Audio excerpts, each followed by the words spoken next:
The house was quiet. Midday quiet. The kind that only exists when the world feels temporarily paused. A television flickered in the corner of the room. Not watched closely, but never turned off. For generations of Americans, daytime television was not background noise. It was companionship. It was routine. It was comfort. And among the familiar faces that appeared day after day, one man stood apart. He did not shout. He did not chase chaos. He did not live on the edge of scandal. He walked slowly, spoke carefully, and carried himself as if every room demanded respect. To millions of viewers, he became something steady in an unsteady world. A reminder that success could look calm, that authority did not need to be loud. They knew his face. They trusted his presence. But what they never saw was the weight he carried once the cameras stopped. The kind of weight that does not show up in awards, or applause, or decades of fame. What happens when a man who represents strength on screen is quietly breaking behind it? And what does that silence say about the way America treats grief? This is not just a story about television. It is a story about expectations, about loss, and about a man named Kristoff St. He entered the world in New York City in 1966, but he did not stay in one place long. Kristoff St. grew up moving between Bridgeport, Connecticut, and Los Angeles. Two very different worlds, neither one entirely stable. His family story was complicated from the beginning. His biological mother was white and Polish. Her parents never accepted that her child was black. That rejection created an absence Kristoff would later describe as formative.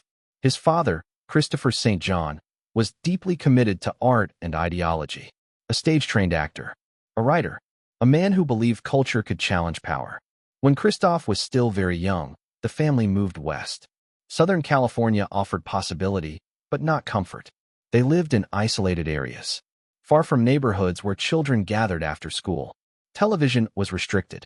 Cartoons were off-limits. Food was strict. Life was disciplined. At school, Kristoff stood out. Not because he wanted to, because he was different. He later spoke about being bullied, about stealing lunches from classmates because he was always hungry, about feeling like he never fully belonged anywhere. But inside the house, another education was taking place. Kristoff watched his father rehearse, break down scripts, repeat scenes until the words meant something. Acting was not treated as fantasy. It was treated as work. When Kristoff St. was eventually blacklisted from mainstream acting due to his political associations, the family's path narrowed. The industry closed ranks. Opportunities disappeared. So his father turned his focus inward, toward his son. Kristoff began auditioning at an age when most children were still discovering hobbies. Casting rooms became familiar. Rejection became routine. In 1975, at just 7 years old, he landed his first television role. The camera did not intimidate him. It felt like structure. From there, the work continued. One appearance after another, each role sharpening his presence. By the time he portrayed a young Alex Haley in Roots, The Next Generations, Kristoff was no longer just a child actor. He was carrying history, responsibility. Even then, he understood something most never learn. Visibility comes early. Understanding comes later. And long before fame arrived, Kristoff St. had already learned how to survive expectation. By the early 1990s, daytime television still held enormous power. It shaped routines. It shaped expectations. And quietly, it shaped identity.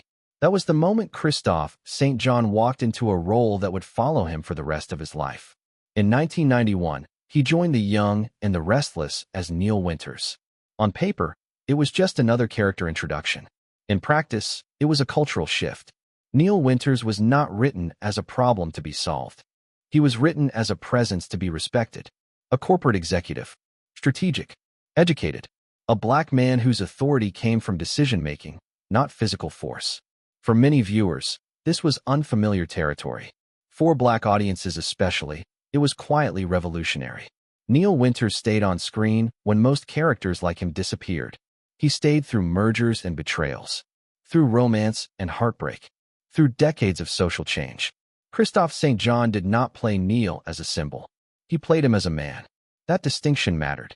His on-screen partnership with Drusilla, portrayed by Victoria Rowell, became one of daytime television's most enduring relationships. They were not just written as lovers. They were written as equals. Viewers believed them. They argued about them. They rooted for them.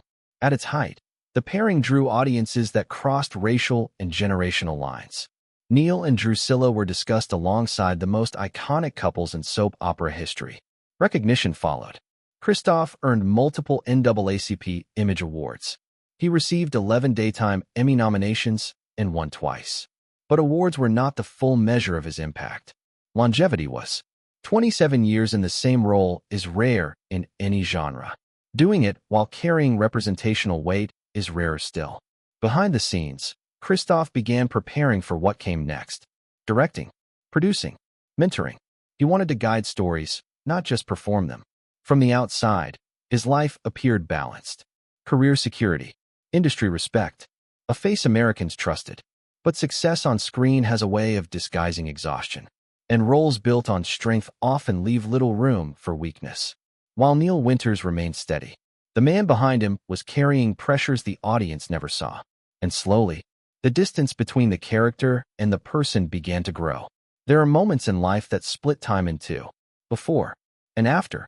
For Kristoff St. That moment came through his son. Julian was not just struggling, he was unraveling. As a teenager, signs began to surface. Mood swings, withdrawal, fear that did not have a clear source. Doctors later identified schizophrenia and severe depression. Julian tried to quiet the noise with drugs. The relief never lasted. There were arrests, court dates, rehab attempts. Each intervention felt urgent. Each outcome felt temporary. Kristoff and Mia St. John were told the same thing many families hear. Trust the professionals. Follow protocol. Let the system work.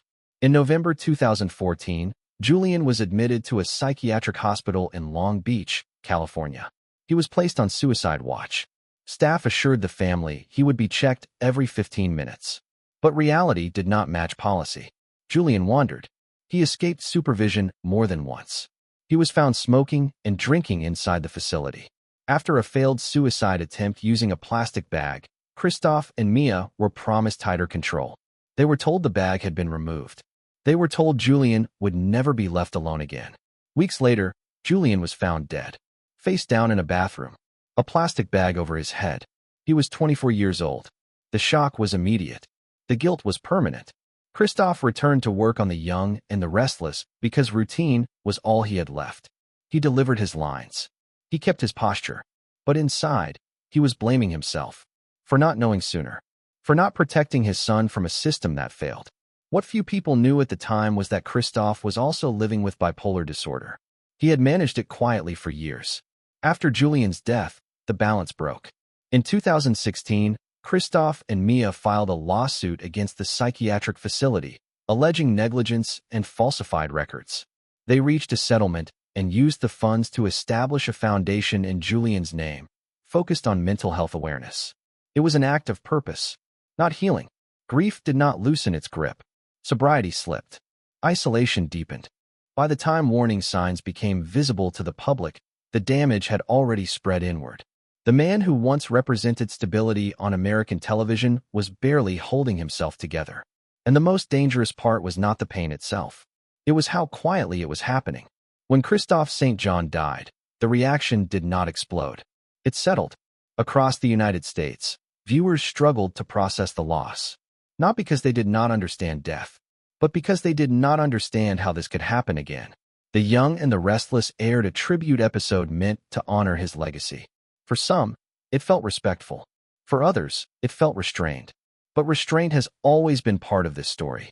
In America, mental health is discussed carefully, often too carefully, especially when the subject is a black man who has been praised for strength his entire life. The expectation is endurance. Carry it. Handle it. Do not fall apart. Kristoff's life collided with that expectation in public view. Here was a man with visibility, resources, and decades of success. A man trusted by audiences for nearly 30 years. And still, when crisis arrived, the systems meant to protect him failed quietly. His son's death exposed serious questions about psychiatric oversight. His own death raised concerns about early discharge, continuity of care, and accountability. These were not abstract failures. They were human ones. Outside the United States, the response echoed the same disbelief. Soap operas may be American in origin, but their emotional reach is global. Neil Winters had lived in homes far beyond California. Online conversations shifted from tribute to confession. Viewers spoke about family members who had been dismissed, about asking for help and being told to wait, about being strong until strength ran out. Kristoff St. John's story forced a difficult recognition into the open.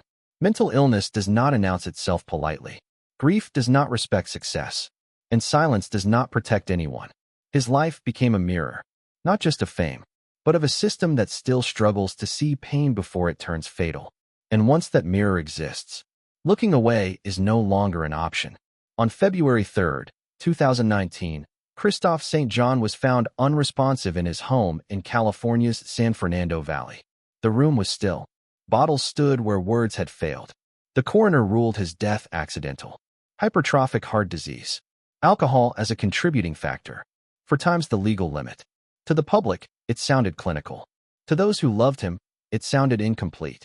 Just days earlier, Kristoff had been released from a psychiatric facility in Pasadena. People close to him believed he was still at risk. But the release was approved. The responsibility shifted, and the silence resumed. He was laid to rest beside his son, Julian, at Valley Oaks Memorial Park in Westlake Village, California. A father and son reunited without explanations, without answers.